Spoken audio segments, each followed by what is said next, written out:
એમના જે બાંસુરીનો એક પવિત્ર નાદ સંભળાઈ રહ્યો હતો એ સમયે એ બાજુ દોડવા લાગી. પરીક્ષિત મહારાજે પ્રશ્ન કર્યો છે કે મહારાજ, ઈશ્વર તો આત્મકામ છે, નિત્ય આ દરેક વસ્તુમાંથી મુક્ત છે. એનું શરીર, એમનું શ્રી વિગ્રહ એ નિજ ઈચ્છાથી નિર્મિતપણાને પામે છે, તો પછી ભગવાને આ ગોપીઓની સાથે પરદારાનું દર્શન, બીજાની પત્નીઓને ભગવાને સ્પર્શ શું કામ કર્યો?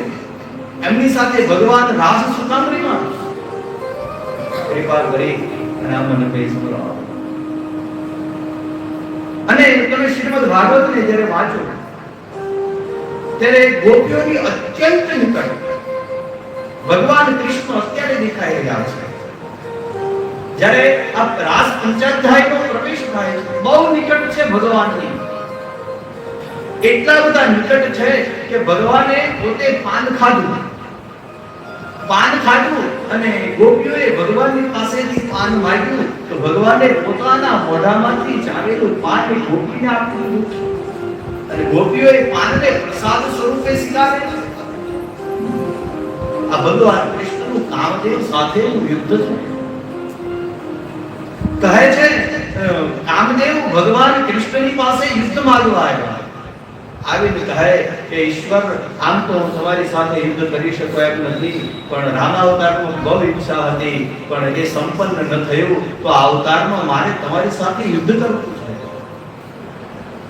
અને એ કામદેવ સ્વયં આ બધી જ લીલાઓને કરી રહ્યા છે. કામના 5 બાણ છે: ક્ષોત્રમ, ચક્ષુ, સ્પર્શનમ ચ રસનમ ઘ્રાણમેકો. જીવનની અંદર 5 ઇન્દ્રિયોથી જ કામનો પ્રવેશ શક્ય છે. પ્રવેશ થવા જઈ રહ્યો છે. ભગવાન એની સાથે યુદ્ધ કરી રહ્યા છે, કામદેવની સાથે. એમણે પ્રશ્ન કર્યો કે ગોપીઓ તો કૃષ્ણને ઈશ્વર માનતી જ નહોતી. ગોપીઓ તો કૃષ્ણને, એમણે શબ્દ વાપર્યો છે કે કૃષ્ણ છે ને ભગવાન નથી, નત બ્રહ્મત્વયા નથી, કૃષ્ણ તો અમારા પ્રિયતમ છે. તો પછી ભગવાને એ ગોપીઓ પર આટલી બધી કૃપા શું કામ કરી? કૃપા કરીને કઈ સંભળાવો. સુખદેવજી મહારાજે જવાબ આપી રહ્યા છે. પરીક્ષિત, ગોપીઓ સકામ ભાવથી જ કૃષ્ણ તરફ ગઈ છે. એમણે જેટલી ઉપાસનાઓ કરી, જેટલી પૂજા કરી, એ દરેક પૂજાની અંદર એને ભગવાન કૃષ્ણને જ પતિ રૂપે માન્યા છે. બહુ સુંદર શબ્દો. અને સકામ જીવ જ્યારે નિષ્કામ પાત્ર તરફ વળે છે, કોઈ પણ ઈચ્છાથી એ કૃષ્ણની પાસે આવ્યું છે, પણ જ્યારે બધી જ ગોપીઓ કૃષ્ણની પાસે આવીને ત્યારે એની સકામતા એ બધી જ બળી ગઈ છે. તમે નિષ્કામ પાત્રની પાસે કોઈ પણ કામનાથી જાઓ તો તમારી દરેક કામનાઓને બાળી દે છે. સમરથ કો નહીં દોષ ગોસાઈ. જે મેં એક શબ્દ આગળ વાપર્યો હતો કે આ જગતની અંદર સમર્થ એ છે જેને કોઈ પણ પ્રકારનો દોષ લાગતો નથી.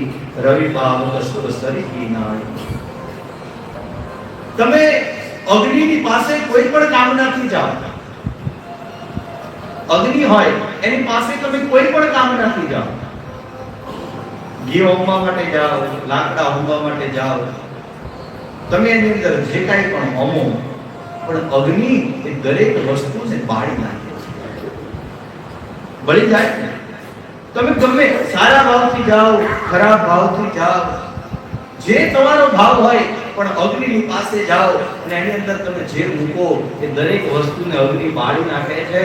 બસ એ જ રીતે પરીક્ષિત ગોપીઓ સકામ હતી, પણ સામે જે પાત્ર હતું ને કૃષ્ણ એ નિષ્કામ હતું. એટલે ગોપીઓ કોઈ પણ ભાવથી કૃષ્ણ તરફ ગઈ છે, પણ ભગવાને એના દરેક ભાવને, એની સકામતાને બાળી દીધી.